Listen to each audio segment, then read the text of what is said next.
Today I'm going to do a video talking about these Winplus LED utility lights that I got at Costco a few months ago. So these were originally $40 and they were on sale for $30 at the time.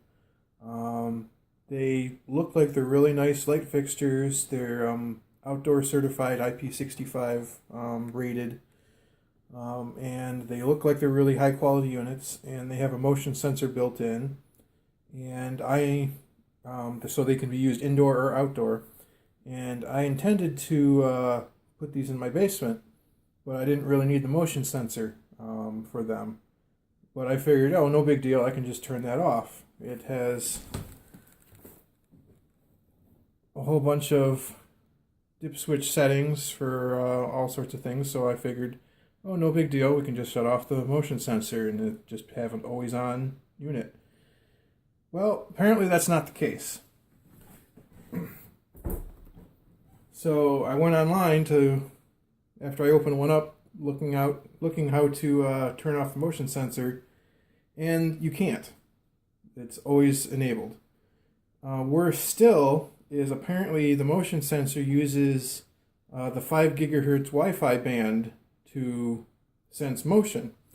And there was a lot of users who complained that it is so sensitive that it can actually detect motion through walls. And on top of that, if you use a 5 gigahertz network, wireless network, which is 802.11a, it will actually interfere with your network when these are running. So I technically do run in a 5 gigahertz network, although I'm not currently using it, but again, I just wanted to shut off the motion sensor entirely. So I set out to determine, can I disable the wireless chip and just have these run all the time? And I had a friend who's more into electronics than I am. He came and helped me, and we determined that yes, you can. So I'm going to show you how to do that. And I'm also going to run some tests to and show you some other tricks you might be able to do with one of these units. I don't know if Costco still sells these. Last time I was there, they didn't have them anymore. But let me show you what these are. So here's also before I get into it, I'll show you the model information, some of the details about it.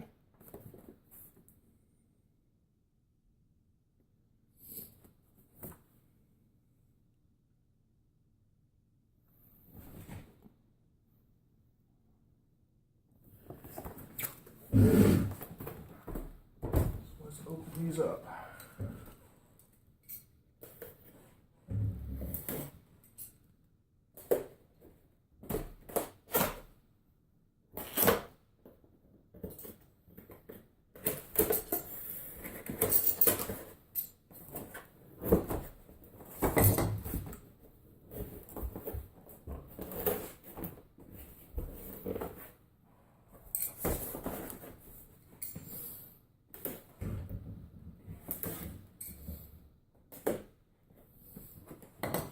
Actually, I should also mention that doing this, if you are going to mod it so it's always on and doesn't require the motion sensor, it's going to void your warranty, and you do have to know how to use the soldering iron, and it's a permanent modification.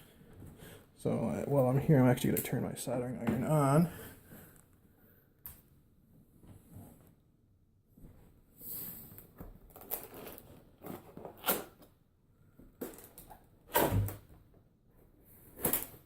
Heat up while we're messing around here. So here's the manual.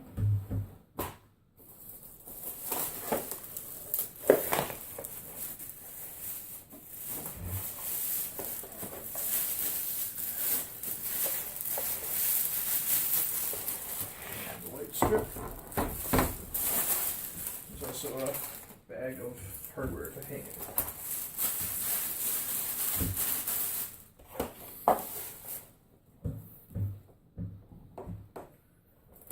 Move this box out of the way for the moment.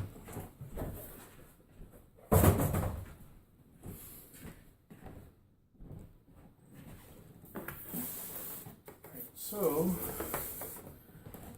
first thing you need to do is there are screws on the end clamps.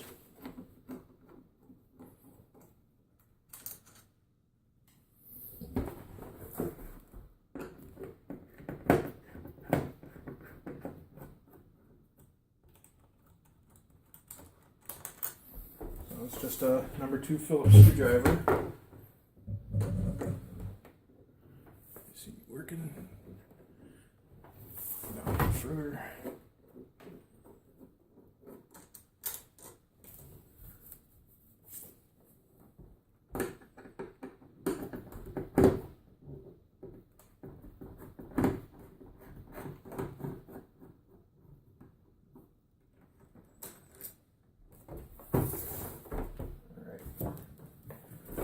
Next, you just unclip all of these clips on the lens.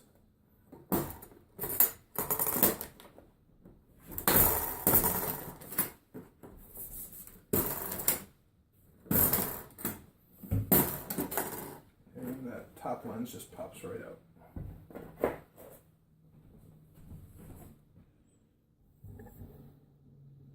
So,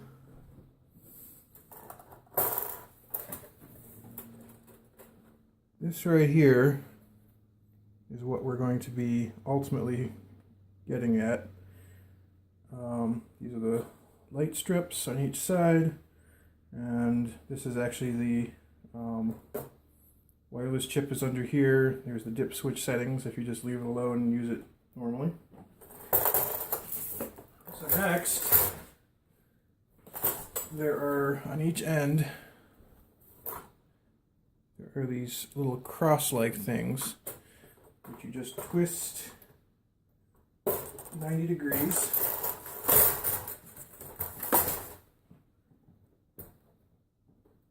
And then this whole piece will pop out.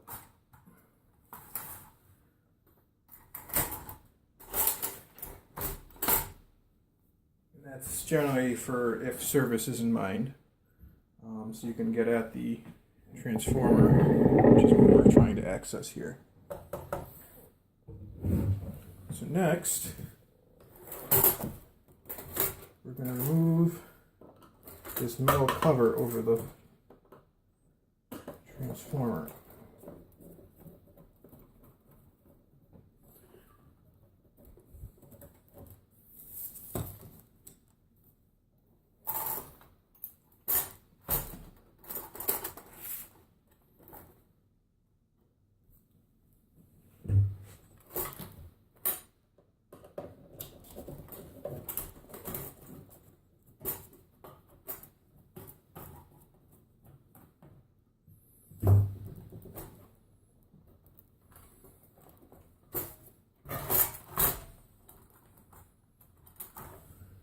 And all I had to do was there's a little nut on the back, so I'm just holding it in place with my finger while I unscrew the screw.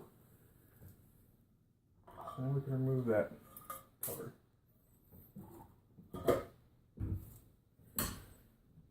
Now we need to remove the two end caps on this transformer right here.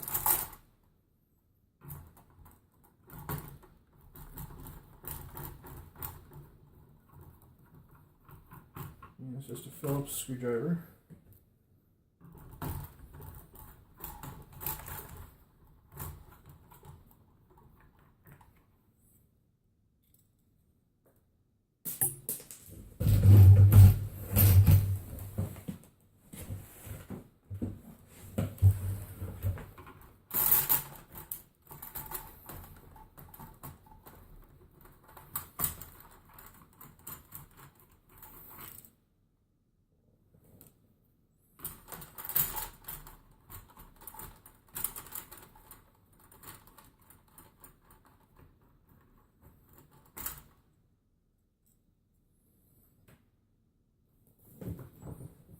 All right, so now what we're going to do is this ballast module has a top and a bottom half, and I believe I should be able to just separate them without having to remove it from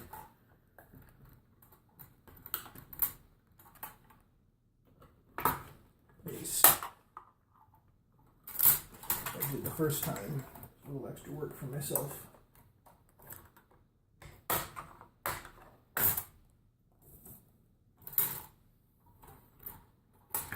All right. So this is what we're looking for. Let me see if I can zoom in here for you.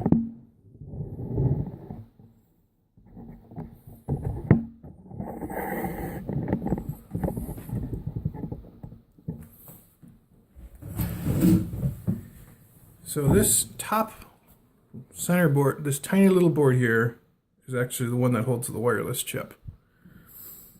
This second board underneath it with the two LEDs on it with all the dip switches is kind of the control board. Now this top board is held on by these 3 pins, and the second board is held in by 3 more pins. And what we're going to do is we're actually going to remove this second board entirely.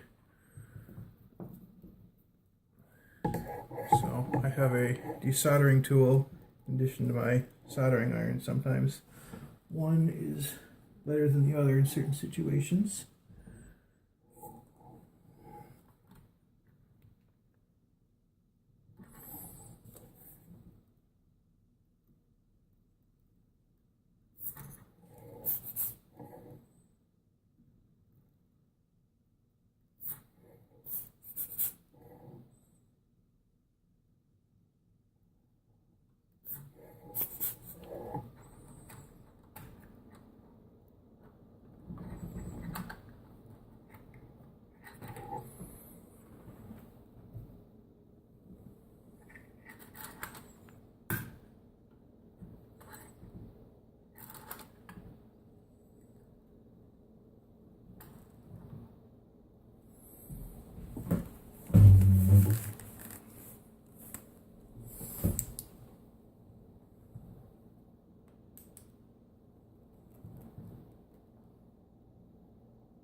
So I got the right ones, just hard to see. This is where the regular soldering iron sometimes comes in handy.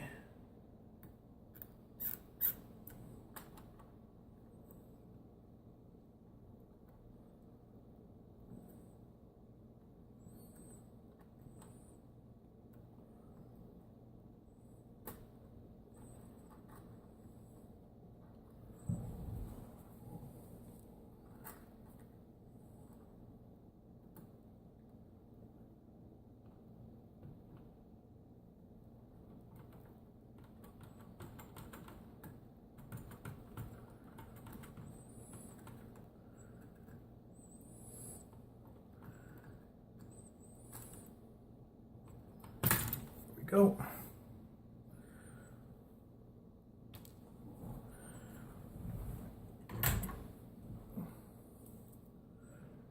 So here's the board we just removed.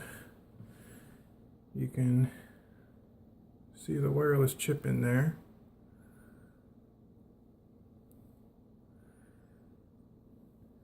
So what I'm going to do now is I actually want to test something.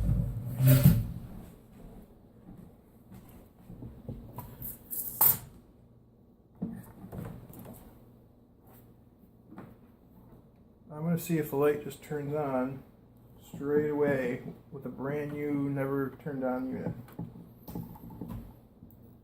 And it does. So that's all you need to do is just remove that piece. What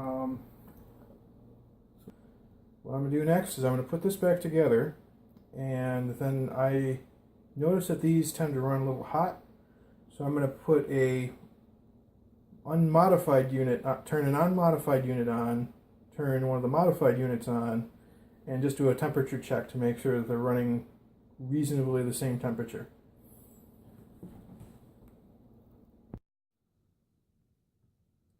Alright, so my temperature test results are in. I'm going to shut these lights off so you can actually might be able to see something, because they're pretty blinding in person. So, let me see here. I got a temperature gauge here. This is the modded unit. It seemed to run a little hotter than the other one, but not by much. About 5 degrees hotter. And here is the unmodded unit.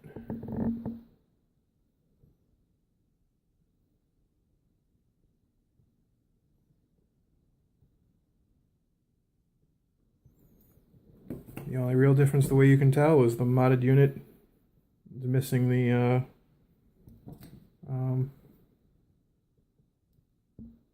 circuit board with the dip switches. So I'm going to say this is a pretty successful test, and I'm going to mod the other 2 units that I haven't done yet, and hang them up in my workshop. So thanks for watching, everyone.